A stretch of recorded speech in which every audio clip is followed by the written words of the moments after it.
In the heart of the whirligig carnival, amidst the smell of popcorn and the sound of laughter, lived Nimbus.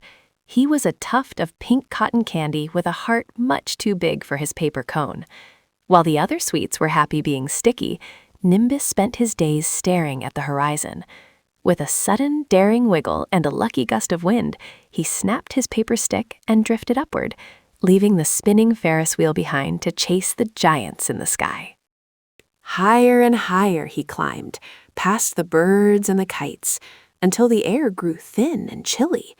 There he found them, the Thunder Kings.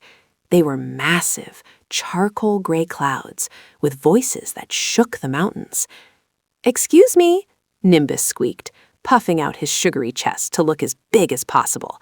"I've come to join the storm. I want to be powerful and make the world look up in awe." The Thunder Kings looked down at the tiny glowing pink puff and let out a rumble of amusement.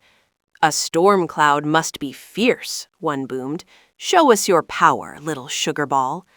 Nimbus squeezed his eyes shut and tried to roar, but instead of a boom, his belly went pop, crackle, snap, like a handful of candy.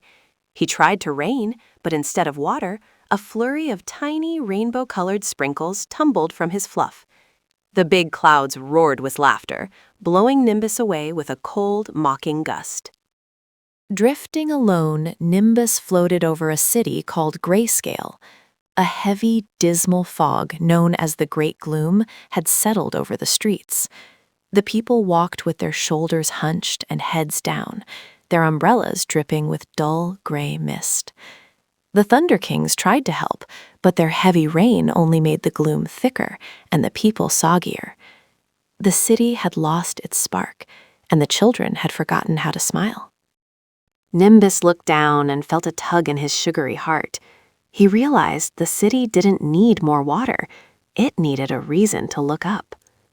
"I may not be a storm of thunder," he whispered, his pink fluff glowing brighter, "but I am a storm of sweetness." He flew straight into the heart of the gloom and began to spin.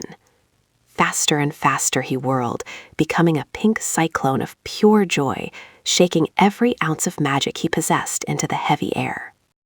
Suddenly, the sky exploded in a riot of color. The popping candy thunder crackled with a rhythmic beat that made the city dwellers tap their toes. Millions of shimmering sprinkles fell like edible stardust, coating the gray pavement in strawberry pink and lemon yellow. The Great Gloom couldn't stand the sweetness. It melted away, replaced by a sunset that looked like a giant glowing scoop of orange sherbet. The air smelled of vanilla and victory. Down below, the city erupted in cheers. Children danced in the streets, catching the sweet rain on their tongues, their faces lit with wonder.